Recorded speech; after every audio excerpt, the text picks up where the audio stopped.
Welcome to Moon Equals Wrestling. Last week's episode was fun, and last week's episode dove into how there were just way too many championships. But it was the jump point for that conversation that puts us where we are today.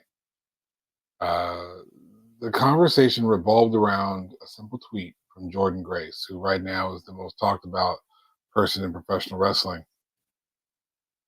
And the conversation involves intergender tag team titles. Now, the conversation originally went to, there doesn't need to be another set of tag team championships, especially in a company that's relatively small as TNA. But truthfully, there doesn't need to be another set of tag team titles anywhere. Most places can't support yet another tag team division. As I covered probably ad nauseum, AEW, for example, has the AEW tag championships, and they have the Ring of Honor tag team championships, and they have the trios championships, which just got unified with the six-man tags from ROH. So AEW doesn't need another tag team set of championships, and the WWE already has four. That's the NXT, World, WWE, and Women's. It already has four tag team divisions. 1, 2, 3, this many, and it doesn't need yet one more. So that's the conversation that I had last week. This week is the other side of that conversation, and it's a conversation about intergender wrestling in its own right. One of the conversation I initially had with this random guy on Facebook in a TNA group, the conversation was about, my thought was, if you want an intergender tag team, since Jordan Grace mentioned it, like Jordan Grace plus Josh Alexander, I think it'd be a great partner. Then just have them go for the tag team titles, just the regular tag team titles. The other person disagreed and said that they should have the third set of championships, and I just think there's too many titles. And if you really want to make a space in that, in that realm of intergender tag, just do it.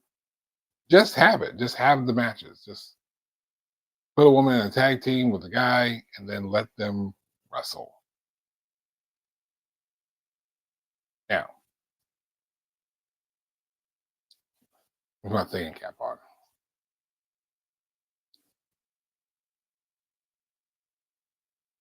I love this hat. It's mine.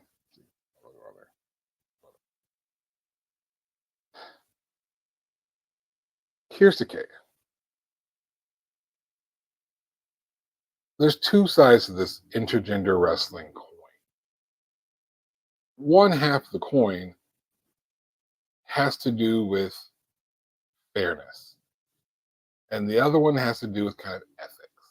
So this could be touchy, and I will try to navigate this as respectfully as I can.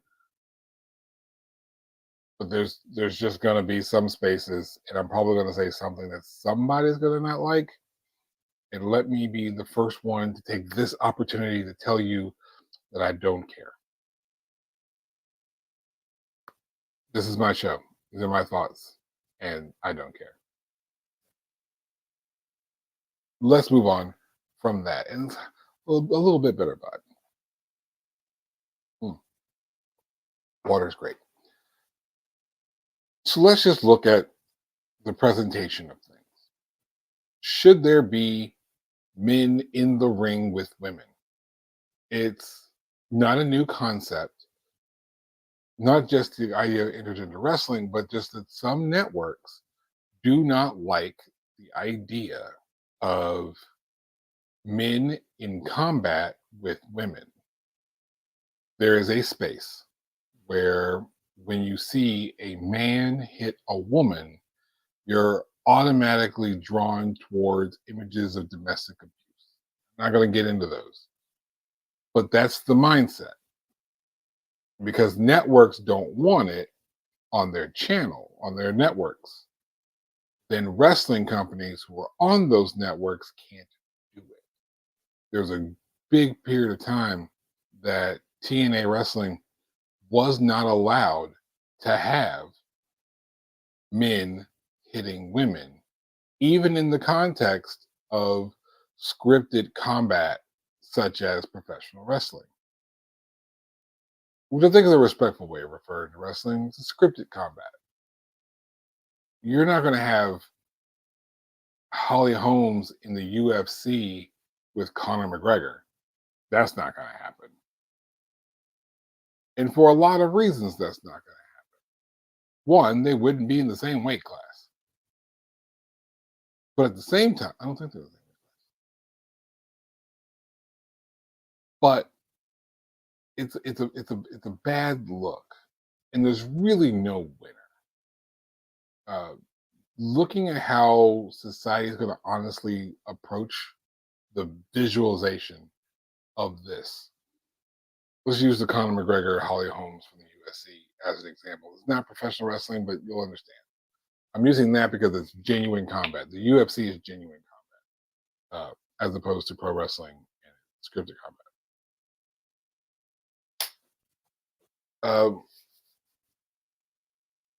If Holly Holmes wins that contest, knocks him out, makes him tap, whatever, then that's a societal bad look on Conor McGregor. If Conor McGregor wins, that's a bad look on Conor McGregor. Because there's this mindset that men are just initially stronger than women. So if you put them in combat together or have them compete in sports of any sort, then the men will have this unfair advantage over the women. Now, don't get me wrong, there's a lot of cases, more fine tuned and individual, where these things are true. But I can tell you that if I was to scrap with Jordan Grace, I'm not winning that fight.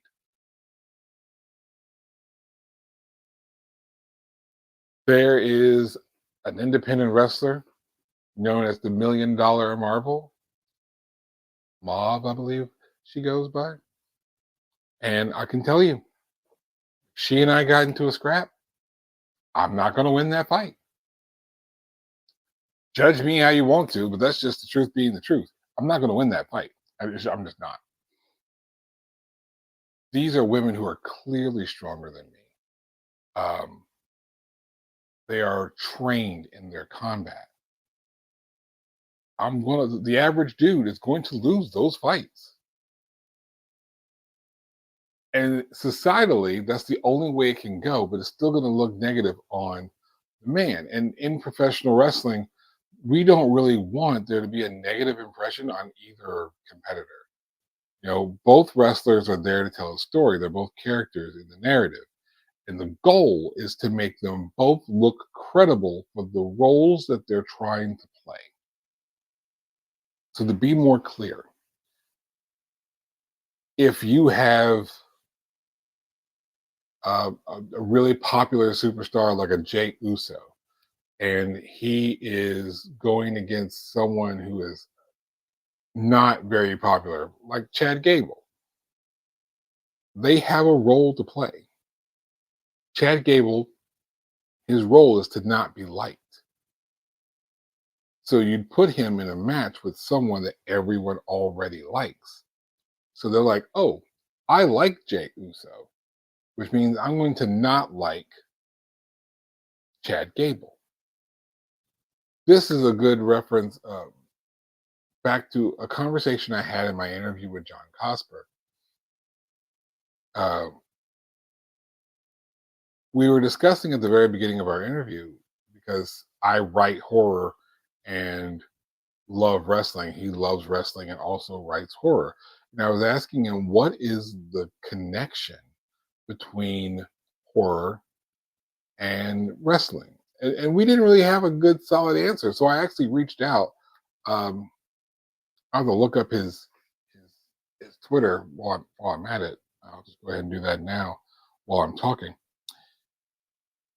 I I asked the masses, or this one particular guy online, and it is Matt, the BLK wrestling dude. Let me get his at. It's at BWD Black Wrestle, which is WRESTL number one. Um, I asked him, as a matter of fact, since I have I'll read you what he said. He says, I just think it's both, they both have characters, including darker ones like the House of Black, Decay, Abaddon, etc. Fascinating stories of good and evil that make horror and wrestling have so much in common. And I think as I processed that answer, that is essentially the answer. Uh, when you look at wrestling and horror, yes, I'm going to get back to intergender in a second. It's this, in fantasy, you have this group versus that group. And honestly, who's good and who's bad is interchangeable. You know, you have the vampires versus werewolves, which apparently is a big thing. It depends on the viewpoint of the story and whether or not one is good versus the other. But also note that there is classic horror that includes both vampires and werewolves. So, as much of a fantasy as it kind of is, it's kind of like horror light. Romance isn't about good and evil. It's about, will these two fall in love and or stay in love?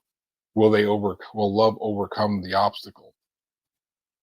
When you're looking at science fiction, it's not really a good versus evil. It's a, here's technology that has created a scenario that we now have to work ourselves through.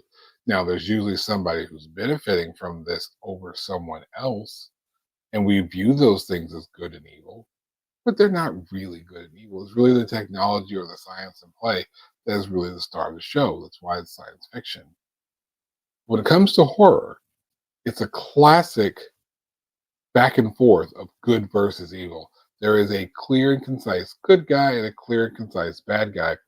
And a lot of times through horror, to make it a little bit more complex, we blur the lines between good and evil by making the good guy not the best person, but the bad guy also has justifiable reasons for what they're doing.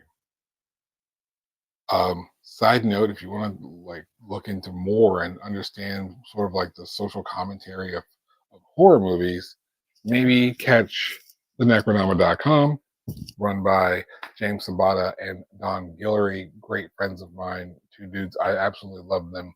The show is coming to an end soon, and that's tragic.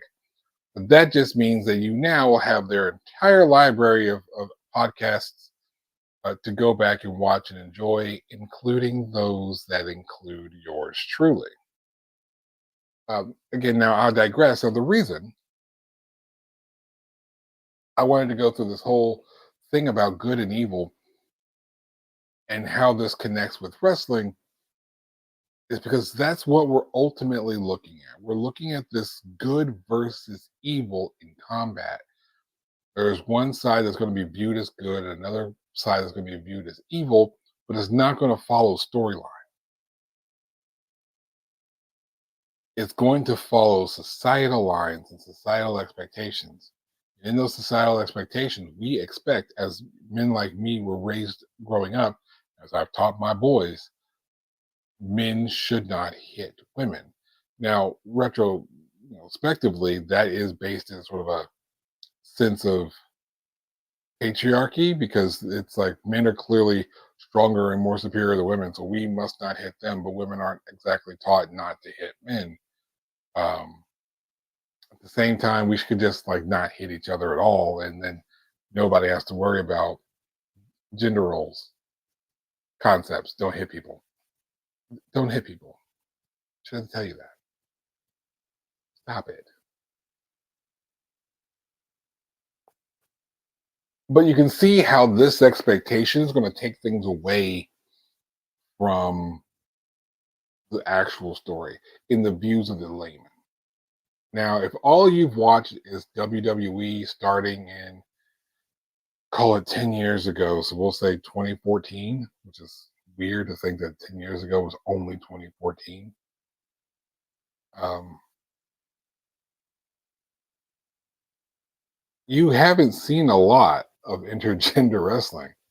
You've seen a lot of intergender interference. You've seen recently Rhea Ripley at the beginning of the Judgment Day faction, as it sits today. She'd get in the face of other men. And of course, this is what you see play out. The men would take a step back because they're not going to hit Rhea Ripley because you lose automatically. There's no way to overcome uh, beating up on Rhea Ripley. Sami Zayn can't hit Rhea Ripley regardless of what Rhea Ripley did to Sami Zayn. There's no way LA Knight could justify hitting Nia Jax and beating her up, regardless of what Nia Jax did to him, because it's not a good look. And so there's a lot of pull away from this idea of having men and women competing against each other directly. Even in a mixed tag match, the men fight the men and the women fight the women. So let's look at a tag team of Dominic Mysterio and Rhea Ripley versus, let's call it, Becky Lynch and Seth Rollins. And if you were going to have that tag team matchup, whenever Seth Rollins is in the ring, he's automatically fighting Dominic. And if Dominic makes it to the corner to tag in Rhea Ripley, without a tag being necessary, Becky Lynch is automatically the legal person and she's in the ring. And that's how they have these intergender tag team matchups, which are just mixed tag matches. It's a men's match mixed with a women's match, and they tag in and out, which works, but being completely honest, it doesn't work. At least it doesn't work. Um, if that's all you've experienced in the last 10 years, then you've missed a lot. This is the sort of ethical lean on this is that society is going to have its opinions. And sometimes, depending on how it plays out, it could look really, really bad out of context in the eyes of the world at large. Because let's be honest, there are people who are going to watch professional wrestling regardless of what's happening in story. No matter how good or bad the wrestling gets, we're going to watch it.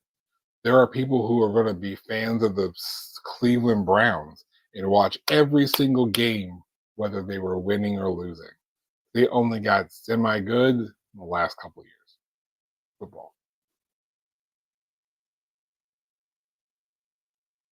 If you have an angle where a man is thoroughly handling a woman, taken out of context, that's going to look so negatively on the male wrestler, the wrestling organization, and wrestling as a whole. And no man needs that on his in his public persona. You know, as we're aware, you can run away with information, whether it's true or not, accurate or not. The moment it hits the social verse, it's out there, and it's hard to fight back. And I can see where those kind of angles would just go wrong. So if you're always having the woman win, then it's like, what's the point? If we know who's going to win this match regardless, what's the point? This is echoed in a sentiment when we're looking back at Roman Reigns. Because looking back at Roman Reigns, It was like, well, Roman's not going to lose the title here. Of course he's not. So it's like, why not? Like, why bother watching the match? But then you had certain stories with like Sami Zayn and Drew McIntyre. He was in Wales for Clash of the Castle, and we thought that Edge was back or Daniel Bryan was competing, and we're like, you know what? Possible. Jay Uso was competing for the championship, especially early on, but then right before he left the Bloodline, it was possible, not likely, still possible that Roman could lose. When there was a multiple person match, like a triple threat or a fatal four way, it's possible that Roman could lose the title without actually being beaten. And he'd always have that to back himself up. But again, if we can't have the man win,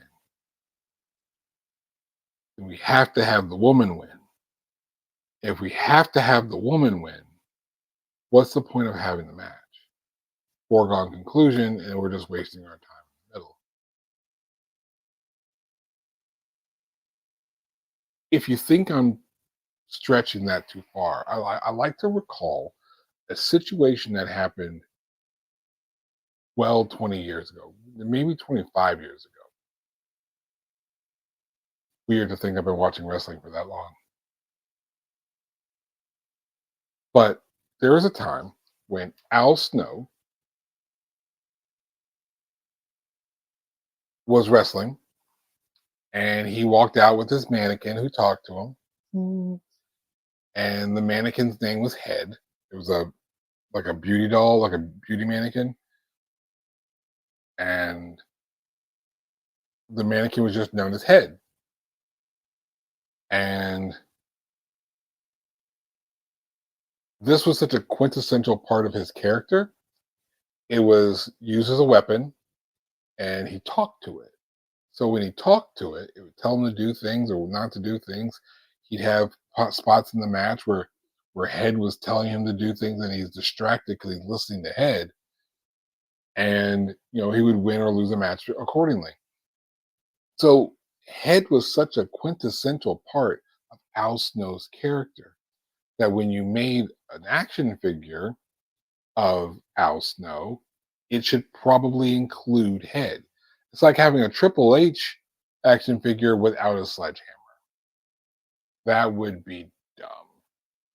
Uh, it's not something you would do. Doesn't make sense. When they did, there were people who watched wrestling who understood Al Snow's character and had no complaints about this doll because they knew it was Al Snow and Head. There was enough backlash that the doll got taken off the shelves because people were complaining that it was Al Snow and a woman's severed head. And it was such a bad look to have Al Snow's doll removed from shelves for the dumbest, most non contextual reason. It's like if you actually knew what this figure represented, this wouldn't bother you in the least. I mean, when you think about it, Head in that packaging with Al Snow's action figure is just a literal smaller version of the real thing. A plastic head with fake hair. All the real one is a giant plastic head with fake hair. But the context didn't matter. It just mattered that there was this perceived concept of a man in a severed woman's head. No blood, no weapons, just Al Snow and what would essentially be the top of a Barbie doll.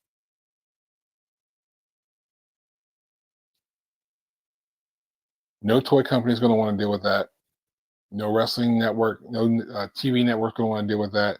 No wrestling organization is going to have to deal with that. Want to deal with that backlash, and more importantly, the guy in question does not want to have that because in the age of social media, that's going to be blasted to his children, to his wife, to his parents, to his siblings, and nobody needs that unnecessary drama.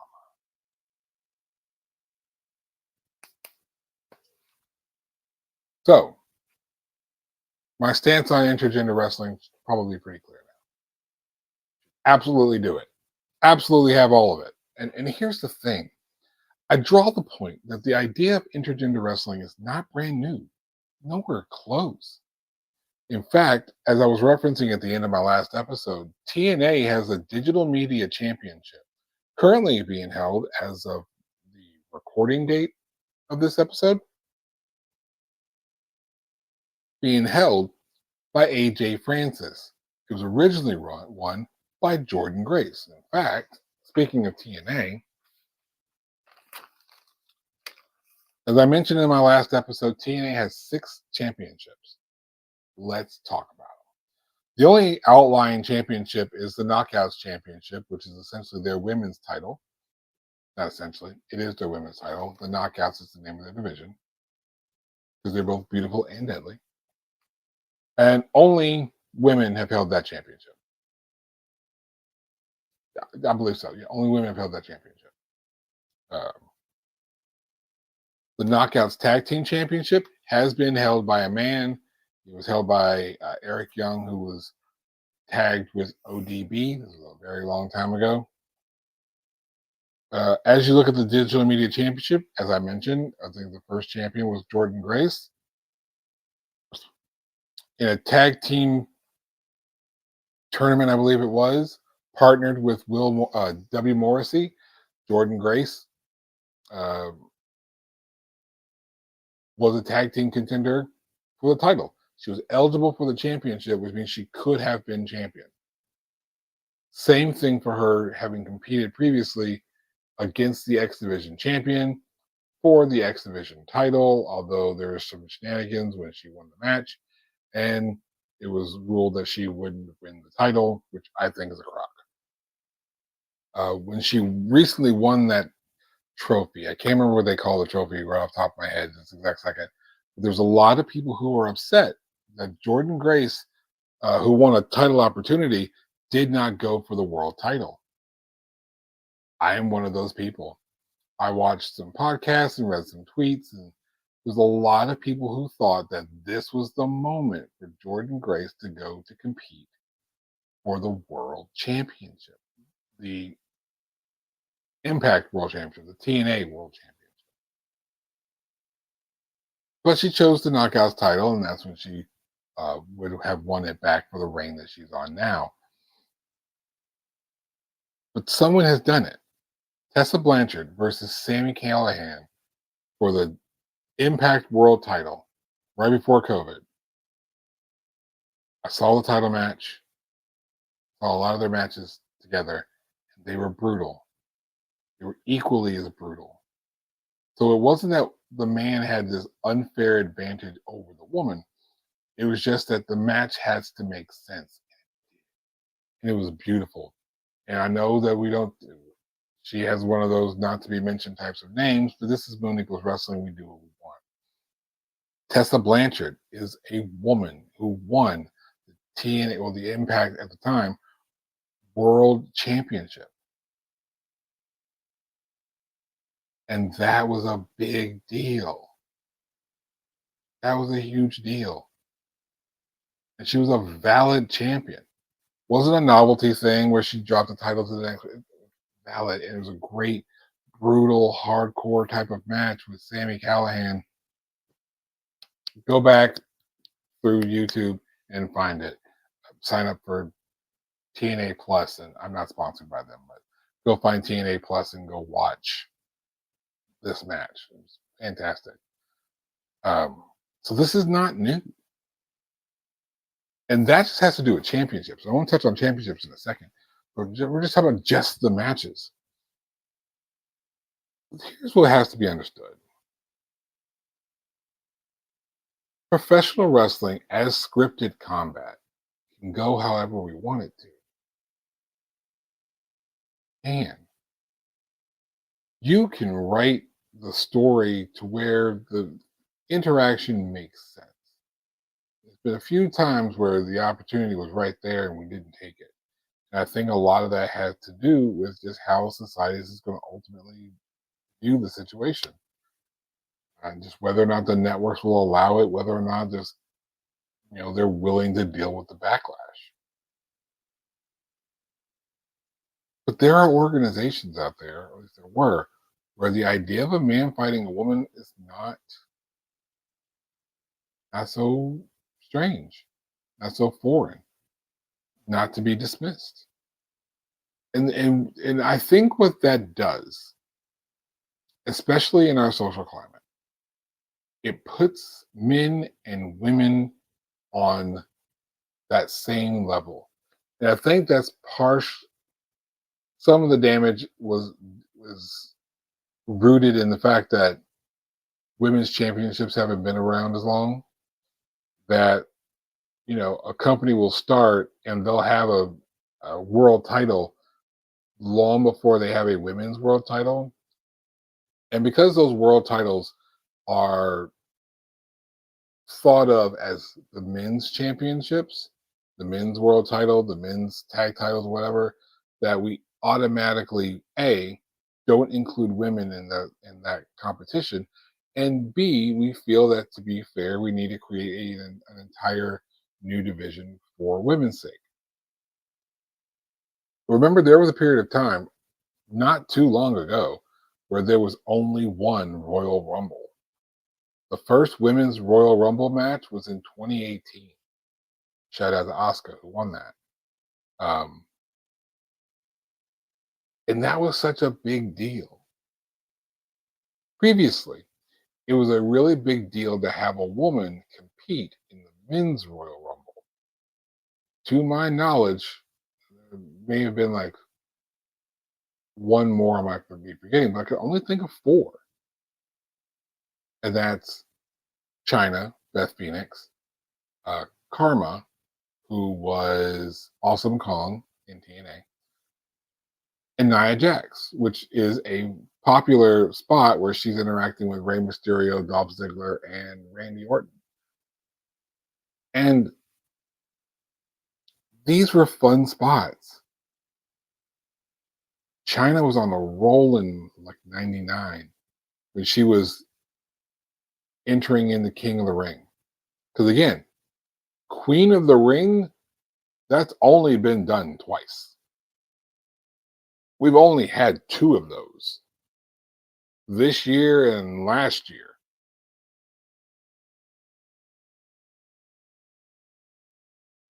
So the accolade of King of the Ring, the the special accreditation that you get for being King of the Ring, if a woman wanted to be taken seriously on that level, she had to compete amongst the men. China did that. Beth Phoenix could have. Nia Jax probably could have good away with it too. Same with Karma. You have women out there like Havoc in TNA. Absolutely could. ODB, I think ODB could take that tournament.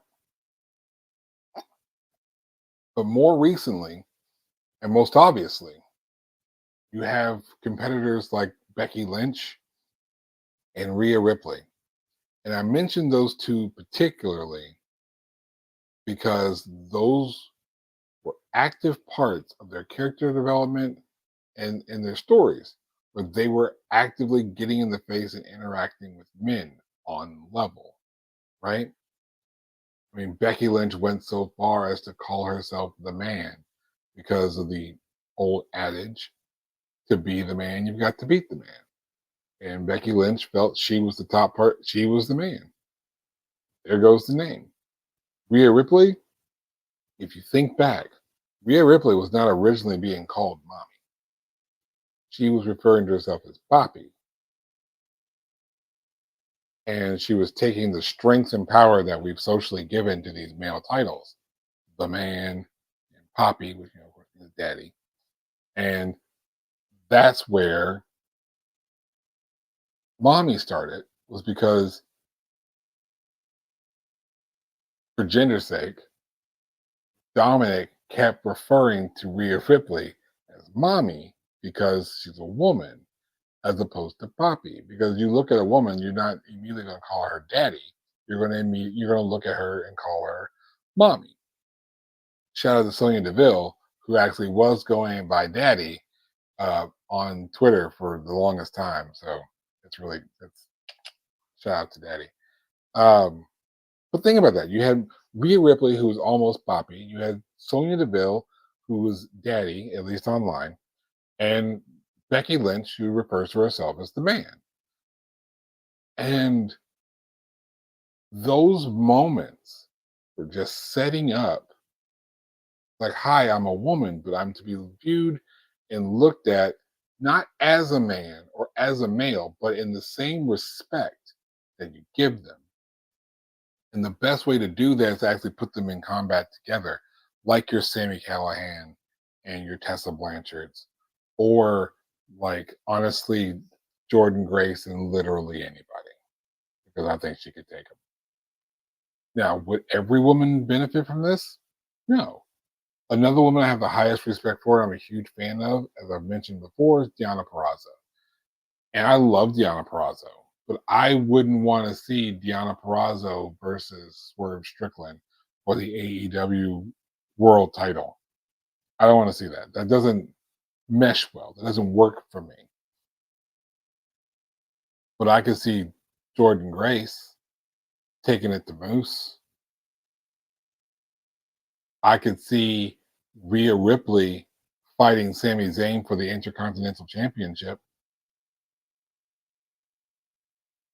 I could even see Becky Lynch week on week pushing and torturing Sami Zayn. It's like, I deserve this title. I want it. She gets in the ring. She beats up on Chad Gable. Who's next? Who do I got to beat up to get my title shot? I don't want that title anymore. I want that one. That one's got greater history. That one's got more legacy. That one's got more prestige. That's the one I want. And she can easily do that story. And don't think that that's weird. Mind you, if Becky Lynch and or Rhea Ripley would have won the Intercontinental Championship, she wouldn't be the first. No, I don't have to look for Chyna's name on this list. We all know it was Chyna. But what you may forget, Chyna was a two-time Intercontinental Champion. She's a two-time champion, fighting guys like Jericho and Jeff Jarrett. Or somebody else I can remember. I can't remember. This was a woman competing against other men regularly in combat, just regular wrestling matches, ignoring the Good Housekeeping match. And then with her being a co-champion with Jericho, it was good. Like that worked. And it only worked because Chyna was special. Chyna was damn special. You know? Not only that, but what Chyna had only existed in very few women. You get away with it with a Beth Phoenix, but maybe not a Natalia. You could get away with it with a Becky Lynch, probably not a Charlotte Flair. You can get away with it with a Rhea Ripley, but probably not a Liv Morgan. And this is no shot to the other women. This is just one of those things that, like, there's an element of, for lack of a better term, unisex, where their power and their credibility does not lie in their sexuality or in their gender presentation. But to remind you, actually, I covered all these. The only one on this list I wrote down that I didn't mention was Jacqueline Moore. And Jacqueline is one of those unique cases where I wouldn't have immediately seen um, Jacqueline, or in TNA, she was Miss Jackie. She came out with Beer Money and Robert Roode before that. And she was a big rival of Sable's in the late 90s. She was one half of PMS, Pretty Mean Sisters, in that late 90s. But Hall of Famer, I believe she is. She's not, she should be. I think she just entered the Hall of Fame. But with Jacqueline, you wouldn't immediately see her fighting men like on the regular, but if she had to get in Mark Morrow's face, she would have. She had to step up to Val Venus, she would have. If she had to put Sean Stasiak in his place, the guy who played Meat, she could have and would have. And you all would have bought it because it's pro wrestling and it was Jacqueline. The idea of women holding what we call men's championships is not foreign and has been done. It honestly should just be done more regularly. I'm not against there being a women's North American division in NXT, but I think if you had a championship that was just understood to be open for any competitor who wanted it, I think every organization, every wrestling company should have at least one of those. Every company should have an open championships, maybe. I know New Japan has an open weight championship, but I think it has to do more with weight class. But to have this open championship, this digital media equivalent championship, this whatever you would call it, if every company had that, you wouldn't need as many titles. Play into the conversation from last week. And intergender championship matches is not strange, it's not new, it's not foreign. I was doing research for this just to watch intergender wrestling. Because when I think of intergender wrestling, what I typically think of is TNA, as I talked about at length, and Lucha Underground. I remember, I think her name was like Sexy Star, maybe, but she held their top title. And it was the first time I saw a woman hold a company's top title that wasn't a women's only organization, like a Stardom or Wow. Uh, I should look into Wow and do like a Wow episode, Women of Wrestling. I'll put that in my back pocket. Stay tuned for that. But for a woman to hold the top championship in an organization that wasn't exclusively for women, still a very rare thing. It's never been done in the WWE. But could you see Rhea Ripley with the World Heavyweight Championship? Yes. There's a lot of advocates. Becky Lynch is one, where I don't think she really cares if there is a division between championships at all. There was this really interesting time when Becky Lynch had mentioned that she didn't want she didn't want it to necessarily have to be women or woman in front of a championship belt. I think she thought that people saw that as less than because there's a lot of people who will not look at the women's world championship on the same level, the one being held by Liv Morgan, on the same level as the one held by Damian Priest. Like Bailey's championship's not the same as Cody's championship. You would look at Bailey's championship as the top women's championship on SmackDown, while someone would look at Cody's championship as the top title on SmackDown. See the difference? Becky Lynch had mentioned this in an interview at some point, and NXT tried it. They tried to take women off the title, the name of the championship, but that just left NXT championship. And when you have two different NXT championships and they're both being competed on the same card, that's confusing.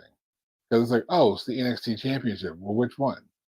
Well, the girl one, the women's one. Well, at that point, you're now going to, whether it's official or not, call it the women's championship anyway. You're right back to square one.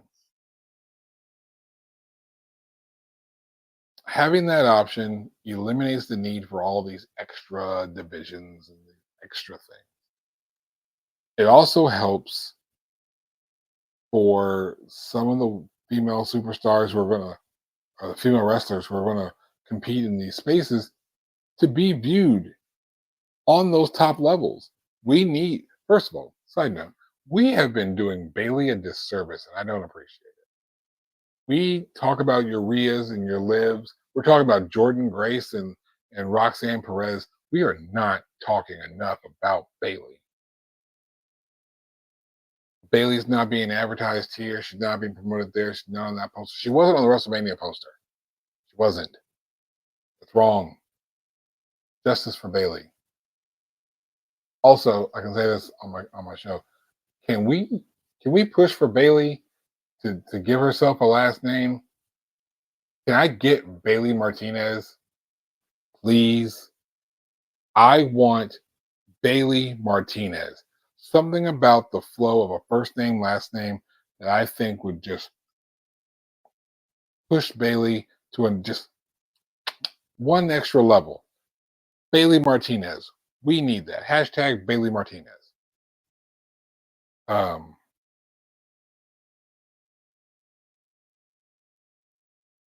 there's a space for intergender wrestling.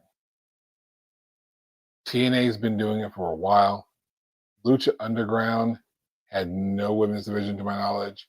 I just saw Io Sky versus Penta. Nuts. Insane. Look for that match.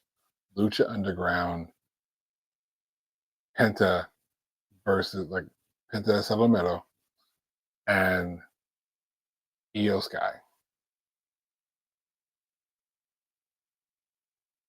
Chef's kiss. Fantastic match. Brutal. But Io holds her own. And I think that's what it boils down to. Can we watch a woman hold her own in a match against a man and buy it? Can we believe that the woman's on the same level? Can we believe that a man can lose to a woman without then suddenly thinking less of him? And that's not for wrestling, that's for society. But unfortunately, it's society that watches wrestling. There's one more space to one more thing.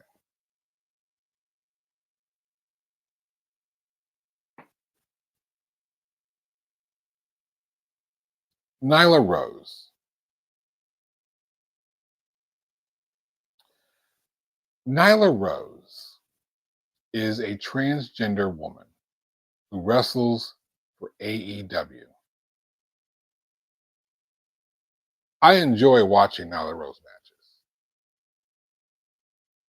But a lot of the wrestling discourse for people who may have other opinions about transgender women is that they have a problem with Nyla Rose competing against other women in the women's division. They have issue with transgender women like Janelle Shaw competing for women's championships.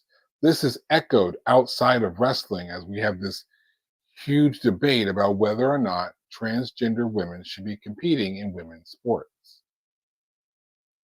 The same argument is existing whether it's professional wrestling or swimming or track and field. They say that a transgender woman who was born male has a genetic disadvantage, puts the other women at a genetic disadvantage, where they are biologically male and therefore biologically superior, therefore putting all the rest of the women at a disadvantage. That's the argument. And my counter to that argument has always been a complaint about why we never look at this the other way around. You notice how all those complaints, those social arguments are always about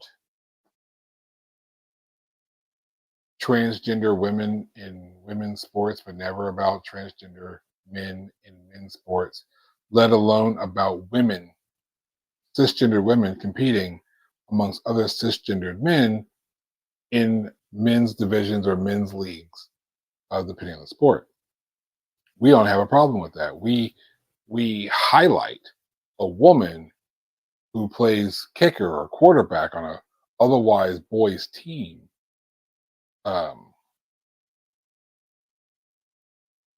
but if a boy was to join a softball team, they just wouldn't even allow that. Like that's a disadvantage. The thing about intergender wrestling and the benefit of having more of it is that helps elevate professional wrestling in reality the way I feel about professional wrestling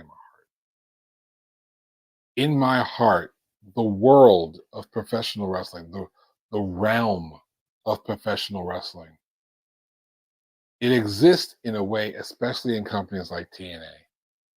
It exists where things don't have to make sense. Things in wrestling don't have to necessarily reflect the same in society. Wrestling in America doesn't have to look like walking down the street in America. Wrestling's different. Wrestling is special. And I would love it if instead of creating all these extra championships and these extra divisions and having to isolate who's competing in what, I would love for companies like AEW, companies like WWE to follow TNA's model after the digital media championship and have at least one title where there is no gender bound, where if Rhea Ripley wanted that championship, if she wanted to fight Bronson Reed for it, sure. Why not? If Becky Lynch wanted to go face to face with Shinsuke Nakamura, by the way, I think that would be a fucking awesome match. Do it. Do it. The drama you can have by having Montez Ford needing to compete against Bianca Belair. There's some people who are like, oh, I don't know about this. But they just compete and they love each other afterwards. Same thing with Becky Lynch and Seth Rollins. They'd compete and get mad and then whatever. And if one of them cheated to beat the other one, there's a story on top of story after that. It's fantastic. And let's not forget, most importantly, wrestling is about the stories. We need actual wrestling, WWE, but wrestling's about the stories and how to tell a story both in the ring and outside the ring and keep people entertained. I think if we had more championships that were open that way, that would create a space that if you had a transgendered wrestler, either direction, there's at least a championship that they could compete for without having the IWC and whoever else complaining. Because that championship is for literally anyone, gender be damned. And I think if we have more gender neutral championships and more gender neutral spaces, that allows professional wrestling to hold the place where anything can be. You know, I like the idea of that. I like the idea of wrestling being a safe place for literally anyone. I think Fred Dozer, um, he was in WWE. I forget what the WWE name was, but he was one half of the Primetime Players. He came out and everyone rallied around him and supported him. He came out as gay. Um, I think it's Gabby Tough is her name. She was Tyler Rex in WWE before. She's transgender and she's looking to get back into wrestling. I'm actually pretty excited about that. I've seen some of her training clips, and I kind of like to see where she falls and what happens in that space. You have uh, you have your Nyla Roses, you have your Janelle Shaws, you have your Gabby Tufts, and they don't have to necessarily compete with each other, like we're doing with this thing in WWE where all the Latinos have to fight the Latinos.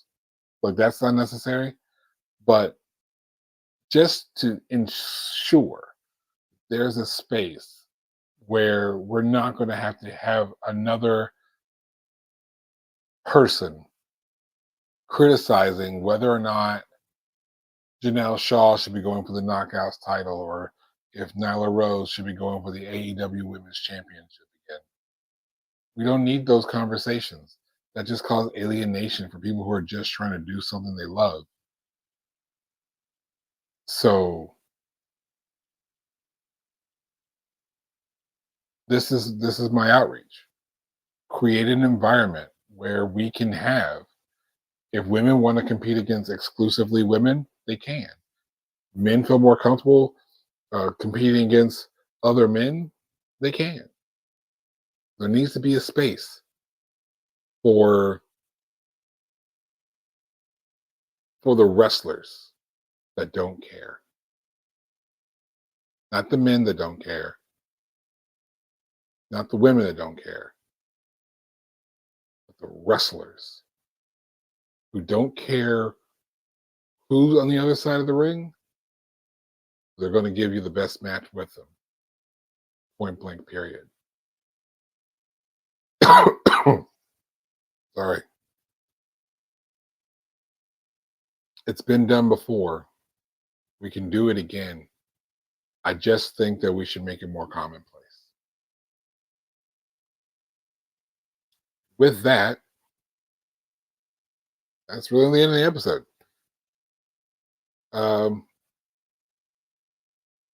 It's 2 episodes all derived from one simple tweet by Jordan Grace. And Jordan Grace literally being the face of professional wrestling right now.